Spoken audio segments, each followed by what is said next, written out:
Welcome to the Good Karma Sport Fishing Podcast. I'm your host, Captain Ryan Van Fleet. Hey guys, thanks for tuning in.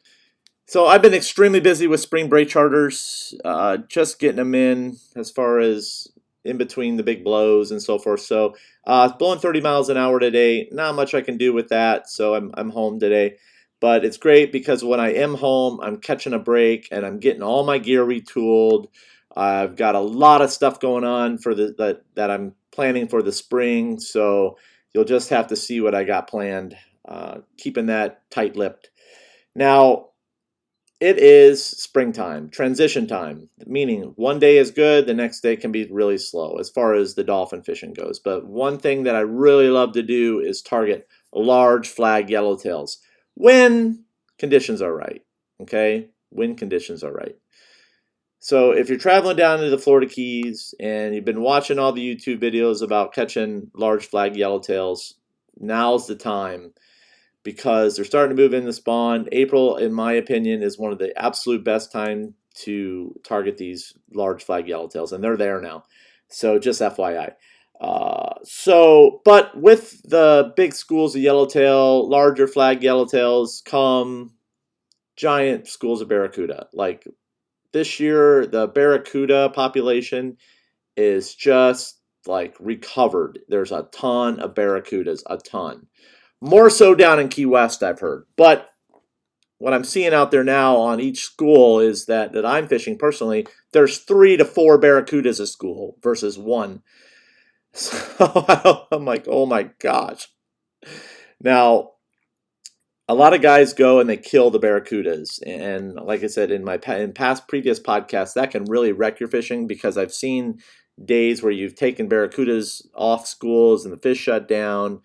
So I want to go back to one podcast, and this is episode 34. This is from a couple years ago. Episode 34, I want you guys to go back and listen to that one. This one talks about when you bring big, large schools of fish into your school. Now, back when I recorded that podcast, there was a decline in the barracuda population, okay? The FWC stepped in and NOAA stepped in and they limited the amount of barracuda and taking barracuda because they thought the barracuda population was in harm. Guys, so here's the deal with fish, man. Fish populations swing. That's just how life goes. I mean, some years you have big populations, explosions of fish. Fish move around a lot. You know, it's just... And then all of a sudden, you know, people are complaining that they're not catching any barracudas. And I don't know, man. I really don't know what to think. But all I know is that right now on every yellowtail fishing school right now, there is 3 to 4 barracudas a school. And I'm hearing from a couple people down in Key West that it's really bad. And they're just destroying everything. So I want you guys to be smart out there, okay? There are ways that you can get these really large big flag yellowtails to eat and work in conjunction with the barracuda. Okay, so here's what I want you to do. First, if you get a big barracuda fired up, okay, if you get him to eat, watch what happens to the yellowtail, okay? So here's what I want you to do. You get really anxious, and like I said, you can go back to episode 34 and listen. This is from a few years ago. What you do is you want to get your school fired up, okay? And you really want to see how many barracudas are showing up. Now, typically, sometimes they show up right away, and that just happens if somebody's been there fishing the school first. And certain parts of the reef, you have a lot of commercial fishing, and they bring in a ton of barracudas, okay? Because of the amount of chum that they use, it can get to be really nasty. So in episode 34, I talk about what I do, okay? So let's say, for example, I see a barracuda, and I always laugh with the clients. I go, guys, you're probably not going to, your first couple fish are probably going to get taxed. And typically they don't believe me, but they do. So I say, here's what we got to do first is typically the blue runners will show up in the chum this time of year because everything's just lit up out there. Everything's starting to spawn and all that good stuff. So what I'll do is I will grab a couple of blue runners out of the chum. You know, you catch them on little hair hooks, and surprisingly, those little fuckers can be pretty hard to catch. So you have to go down the light line, small hooks, small pieces of shrimp, or the bloodline of a bonito to get those small blue runners. Okay, so you get the small blue runners, and then you throw them out there. And then it's so funny. My one of my guys in my rigging crew, he sent me a message like, "Yeah, man, those barracudas were so hard to. They just wanted to eat my yellowtail." So here's the trick. Okay, is you need to cut the blue runner, and you need to catch a big blue runner, not just a small big blue runner, a big one. Okay, and you need to cut him and cut him down the side. Okay, don't kill it. I want you to make a slice right down the side of the fish. And then I want you to throw it out there. So I want you to kind of bang up the barracuda in the boat a little bit, just like you're banging up a bait fish. And I want you to throw it out away from the barracuda, okay? One thing I see a lot of guys do is they throw a fish right on top of a barracuda. And guys, fish don't like suicidal baits, man. It's not natural. So you got to kind of lead the fish a little bit. But I don't want you to put it on a hook. Okay, so I go over this in episode 34. I want you to throw it out away from that barracuda, and I want you to watch what happens. So the barracuda will attack that fish. He does not eat it right away. He's going to come up, he's going to investigate and make sure there's not a line there, because you got to think, man, with the amount of people that are fishing on the reef right now, those fish are trained, okay? The reef is getting hit hard. So the cudas are really starting to figure shit out. So honestly, this is what's going on. So what you need to do is you need to, boom, throw that fish out, and then that fish will fill up. The barracuda only has so big of a stomach, and it's going to take him a long time to digest that yellowtail. And typically it's like a dog. He grabs it and he runs away with it. Boom, he'll leave you alone. Then you do it again for the next one, and you get rid of him. Okay? And then you have your guys start yellowtail fishing. And then watch what happens with the school. Okay, because what you did was you just fired up those yellowtails by doing that. Okay, and I guarantee you that the yellowtails you're going to catch within the first 3 or 4 drifts are going to be big. Okay, then they'll start getting a little smaller, and then they'll start backing off, and then you'll have to slow down a little bit. There's so much to this, and honestly, and it's so funny. I get guys, oh, I come down every spring and we destroy the yellowtails at the tarpon hole. And I was like, yeah, it's awesome. It's an easy time of year to fish. And then the first time they have a slow day, they blame it on, it's like the fish weren't biting. It's like, yeah, the fish were biting. You just had to do a little work. Or they give up because the cudas were bad, and then they just call it a day, or they go dolphin fishing. But they miss out because you can always get them to bite, and you got to have a little patience. So anyways, I highly recommend that you don't be killing the barracudas off the schools, because you kind of fuck up the fishing a little bit. Now, if there's a lot of barracudas, you don't have a choice. And sometimes you have to selectively harvest a few off of the schools that are legal, but have a plan for them. Don't just use them for crab bait, which most guys do, and just don't throw them in the water. Take them back and have a plan. I would honestly, barracudas make really good yellowtail bait. Okay, they have white skin, they match the chum. So there's so much you can do with that fish aside from just killing it and feeding it to the crabs. So some people love to eat them, eat at your own risk. So anyway, so I want you to go back and listen to episode 34. And I want you to try that. Now, also too, you can use the Speedo, and that will help. The Speedo, you can catch a Speedo out of the chum, and you can slice that and feed them. And sometimes those barracudas, that's all they want too, are those Speedos that are up in your chum.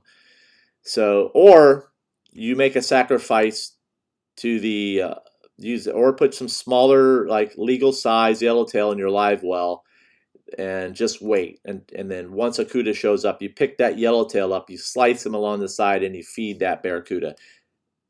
They're not ferocious eaters. They've only got so big a stomach, guys. They're not going to just keep eating because they can't, because they got nowhere to put it. So that's just how it works. If you're constantly getting bit off, the only things that really do that are bull sharks. So they're ferocious. They're just going to continue eating and eating and eating. And eventually they'll figure out how fast you're ripping the fish across the surface and all that good stuff. Bull sharks, my advice to you guys is just to get the hell out. Don't even bother. If the sharks are there, they're not leaving.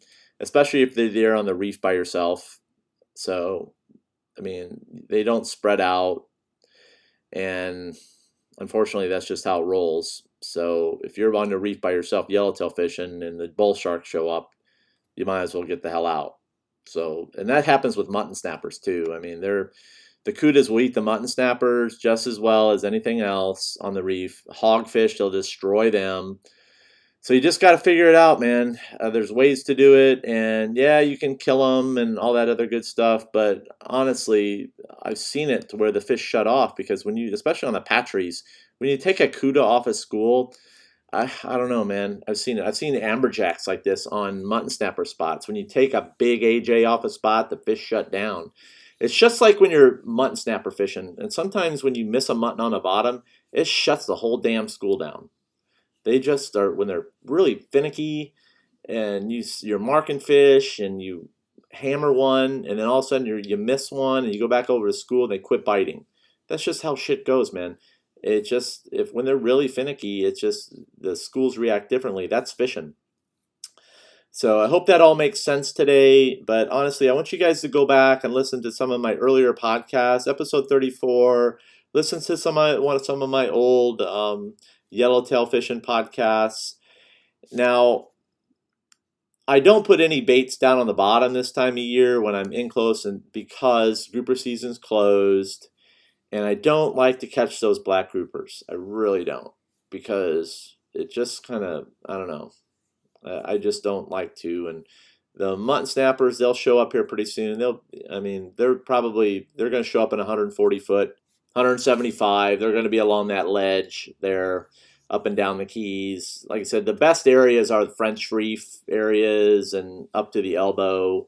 So guys are already starting to catch them up there. So you just need to, I don't fish up there. I really it's just too many boats and it just gets hammered anymore. So it's just not worth it. So I spread myself out now. So, and like I said, I'm not looking to catch huge numbers of mutton snappers. I'm a diverse fisherman, so I like to move around and catch different species because that's what my clients want. And that's what I enjoy the most too, is I like catching lots of diversity, lots. And that's what fishing's all about, is just catching various amounts of stuff. Some days one species bites more than the others, so you have more of that than the other fish, and that's just how things roll out there. But really, when I go fishing, I'm just going fishing to fish for whatever. I've got when I'm going wreck fishing, I'm fishing for whatever's biting. If the big muttons are biting, that's great. If the African pompanos are biting, that's great. If the porgies are biting, that's even better. It's a porgy holes. Oh yeah. I don't know why I even do that shit for, but it's fun. But yeah, that's all I got for today, guys. Thanks for tuning in. I had another podcast I had planned, but I had some technical difficulties. But I figured this would be a good one because that's what's going to be the most consistent bite out there until we start seeing the dolphins show up. Now, also too, the permit are here, so you need to go to the Eagle Wreck to fish for those, and you need to go to the Dwayne Wreck. So get there first, because one thing about right now is you won't see a lot of social media posts on those because people will try to keep you off, but everybody needs to enjoy some catch and release permit fishing and change things up. Permit fishing, pretty easy to do. It's really simple to look like a hero looking for a big permit right now. You need, for example, on the Dwayne Wreck, you need to get in front of the first ball. Fish are going to have their heads in the current. And then you need to have your guy, it's just like yellowtail fishing, super easy. Get out in front of the balls and start free lining your baits back into them. Now, they will move around out there, and you can use the mutton crusher rig on a crab and troll out there, getting your baits deep, and that will whale. You'll destroy permit doing that, especially when the current's up. The fish will be pushed down more. So, and you'll see the bait boats out there trying to get it done. But honestly, get out there now while the fish are kind of stupid, and they're there. They're always there right now. Get the crabs. Crabs are kind of expensive right now, but so is everything else. My advice to you guys is you get your crabs the day before, or get them during the week before the weekend if you can, or bring them down from Miami. Don't get them down here because it's a pain in the ass getting crabs right now. because with tarpon season, everybody fishing, I would highly suggest you try to bring the pick up your crabs on the mainland. Get yourself a bubbler, and then if you're staying down here, you need to pick up a bait pen and keep them in the bait pen. I keep a healthy supply of crabs in my bait pen now. I don't want to deal with having to fight at the bait store with all the backcountry guides that come in and pick up crabs for the day. And so I just keep them in a pen. I buy them in bulk. So it kind of sucks spending that kind of money up front, but at least I know I have them if I want to go permit fishing. So, which I don't do a lot of, but I may do some this year, just depending if how many boats you got to deal with. But honestly, I've never seen so many boats on the Eagle or the Dwayne wreck. One other area that you can try for the permit are the buoys off Conch. And they do get there, but they're not there very often. So a lot of, that's one place you can try. There's some big Conch Reef, the sanctuary buoys. Now it's all catch and release, and you cannot do any sort of stationary fishing inside the sanctuary, but you can fish on the outside. And if figure out which way the current's moving. Fish are always going to have their heads in the current, so just keep that in mind. Those buoys hold great fish, man. The cobias will be there. Oh, cobia fishing. That's going to be fire here. Down by Channel 5 Bridge, they should be cruising through there. That's where you're going to get your shot at them on the surface. And you're also going to see them down by Alligator. For some reason, they like that area this time of year. And you're going to see that happening here within the next week. So you're going to see guys sight fishing for those who are going to be on the rays as well. Stingrays mostly. You're going to see them cruising. It's just that time of year they start moving out of the Gulf. And guys I seen a few out on the patch reefs last week, a couple of lethargic ones. I couldn't get one to bite. I think it's already been hooked. I threw a live bait at it and didn't eat it. I threw some baits at him and didn't eat it, but that kind of shit happens. And I don't get into cobia fishing. It's just not my thing, and nor do I know much about it. All I know is that when they show up in the chum or I catch them on the bottom and they're legal, they go into the box. So, like I said, if you want to really know where you're at, you got to get down more towards Alligator Reef. They're down on the wrecks down there. They'll be cruising along the shallows. Channel 5 Bridge. You guys are going to start seeing some huge numbers of fish here pretty soon, especially the guys out of Robbie's. They're going to be destroying them. So if you want to get in on that action, you got to go down there and fuck around, see what you can catch. So just a couple little insights for you guys of what to do. Oh, if you're going to fish the Bibb and the Dwayne, you really need to get some heavier jig heads. 2 ounce to 3 ounce heads are really good if that current's ripping. But really, I just fish a 1 ounce jig head, and that works really well. Like I said, get to those wrecks, be part of the action early, and have some fun before the whole world finds out about it, and which is going to happen. So that's all I got for today, guys. Follow me on Instagram, goodkarmasportfishing_FL_keys. You can, listen to see what I've got going on as far as fishing wise through my Instagram, and I do post on there.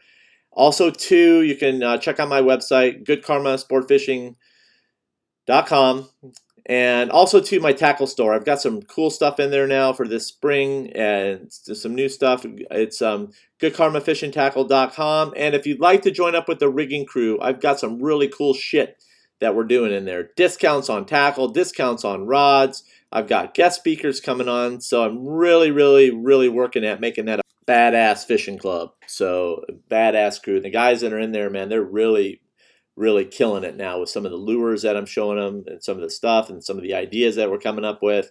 It's just, and then we go over a lot of insider stuff that's happening down here in the Keys, of what's working, what's not working, where to stay away from.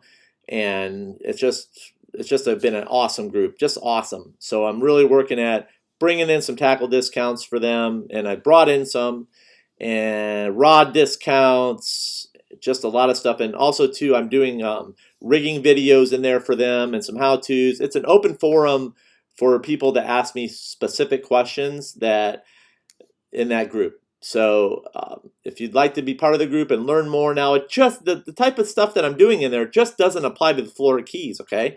It's up and down the eastern coast, especially with some of the lures that we got going on in there. This shit's really good. So I'm super stoked, and it's killing fish. So that's all I got. Thanks for tuning in, and remember, Anytime you're fishing, it's all good. Have a happy Easter, guys, and God bless.